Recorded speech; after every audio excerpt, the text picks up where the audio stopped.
কি? তো কি প্রবাসে যাবে, বিদেশে যাবে? আমার স্বপ্ন আমি বাইরে যাব। হ্যাঁ, সত্যি যাবে? হ্যাঁ, যে কি কাজে যাবে তো বিদেশে? আমি নিজে কাজ করব, একটা ফুলের দোকান দেব প্রবাসে, যদি দিতে পারি এবিলিটি হয়। তাই? এইটাই তোমার স্বপ্ন? হ্যাঁ, অনেক বেশি। আচ্ছা, তোমার তো আর টাকা পয়সা নাই, তাহলে তুমি কিভাবে যাবে প্রবাসে? অনেক ও যদি আল্লাহ এমন এক সময় টাকা পয়সা দেয় তো যাব। তাই যাবো। তোমার স্বামী কি তোমাকে যেতে দিবে? কেন স্বামী, স্বামী অখনই ভালো হয় না, এই সময় কি আর ভালো হইব? টিয়া দেখলে বাঘও ভালো হয়ে যায়। তোমার কথা হচ্ছে তোমার স্বামী তোমাকে প্রবাসে যাইতে দিবে? আমি যাইতে চাইলে সে আটকাবে কেন? সে তো চাই আমি কাজ করে খাইতে। সে যদি আমার ভালোই বাসতো, আমার সংসারই রাখতে চাইতো, পদ্মাশীলই রাখতে চাইতো, তাহলে সে আমরা কাজ করতে দিত না। সে তো আমাকে খাওয়াইতেই পারে না, সে আমারে বাধা দেওয়ার কে? তোমার কাম করে খাওয়াইতে পারে না? হ্যাঁ, আমারে আপনারা বললেন, আপনারা তো ভিডিওটা দেখবেন, আমি যদি কোনো ভুল বলে থাকি আপনারা আমারে বলেন যে যে তো না তুমি ভুল বলছো। সে তো আমার খাওয়াইতেই পারে না, সেই ঈদের সময় একটা 3 পিসই দিতে পারে না, ঘরে 1 কেজি মাংস আনতে পারে না, সে নাকি আবার আমাকে মনে করেন বাধা দিব। সে যদি খাওয়াইতে পারতো 5 বেলা, তাহলে আমি তার নামে কেন কথা বলবো? সে আমার হাজবেন্ড, তার নামে তো কোনো কথা বলার আমার অধিকার নাই। তারে আমরা সম্মান দেওয়ার আমার অধিকার, সে তো সম্মানটা রাখতেছে না, তার সম্মানটা সে উড়াইতে আছে। অনেকজনে বলেন যে তুমি হাজব্যান্ডের নামে এগুলা বলো। আপু, কম দুঃখে বলি না।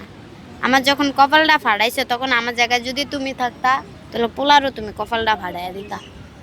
আমার হুদা বিনা কারণে আমার কপালটা ফাড়াইছে। আচ্ছা, কষ্ট লাগে এই যে কত মেয়েরা স্বামীকে নিয়ে কত জায়গায় করে কত কিছু করে, তোমাকে তুমি আসলে স্বামীর সেই ভালোবাসাটা পাও না, কিংবা ঈদ যায় কোনো একটা জামা কাপড় পাও না, ভালো পোশাক ভালো খাওয়ান কিছুই পাও না, এগুলো কি আসলে কষ্ট লাগে? কষ্ট লাগলো, কিছু করার নেই।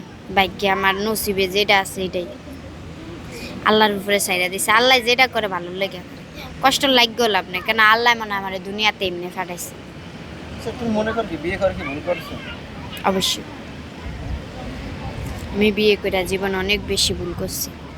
যে ফুলের মাসুর এখন আমি দিতেছি। এই বিয়েটা কি তোমার বাবা মা দিয়েছিল না তুমি একা করছিলে? এখানে বাবা মারও দোষ দিব না, নিজেরও দোষ দিব না। এখানে সে দোকানে গেছিলাম আমি জিনিস বানাইতে, সে টাকা নিছিল হাওলাত নিয়ে, মনে করেন ঘুরাইতে ঘুরাইতে 1 কথায় 2 কথায় বলছিল প্রেম করবো। আমি কেছি প্রেম করতাম না, বিয়ে করে। আমি তো আর জানি না যে এই বাঘের জায়গায় এই আছে। আজকে এ কথা কইছে, কালকে বিয়ে করছে, তো আমি মনে করছি ভালো। সে ভালো যে এতটা ভালো, আবার বিয়ের 2 দিন পর তাহলে ঘ্যাম মারা শুরু করে দিচ্ছে, এটা তো জানতাম না। বিয়ের 2 দিন পরে উনি নেশা করে। আচ্ছা, তার বিষয় হচ্ছে যে প্রবাসের কথা বললা, তোমাকে যদি কেউ প্রবাসে নিয়ে যেতে চায়, যাবা তার সাথে? কেউ যদি আমার প্রবাসে নিয়ে যেতে চায়, আমি সারা জীবন ঋণ জীবনে শোধ করতে পারবো না। আমরা যদি কেউ নিয়ে যেতে চায়, আমি দোয়া করুম যে আমার যদি কোনো সময় আমার যে টাকা দিয়ে সে নিয়ে যাবে, যে টাকা দিয়ে সে আমাকে নিয়ে যাবে, আমি যদি কোনো দিন এত বড় লোক হইতে পারি, তাহলে আমি তার টাকাটা দিয়ে দিব। যদি মনে করো তোমার দায়িত্ব নিতে চাই যে না তোমাকে আমি রেখে দেবো জীবনসঙ্গী হিসাবে, না, এটা কি হয় নাকি? তা যেহেতু তোমার স্বামী তো তোমাকে অনেক মারধর করে, খোঁজ খবর নেয় না, তোমাকে একবারে প্রবাসে নিয়ে যাইবো, নিয়ে যাইয়া তোমার দায়িত্ব নেবো, না, এরকম আবার এরকম হলে যাবা না? কিন্তু তোমার যদি কেউ মানে নিয়ে যায় প্রবাসে, তোমাকে খরচ দিয়ে তুমি আস্তে তার ঋণ শোধ করে দেবা, মানে টাকা পয়সা লাগলে পরে দিয়ে দেবা, হ্যাঁ, আর তার প্রতি কৃতজ্ঞ থাকবা সারাটা জীবন।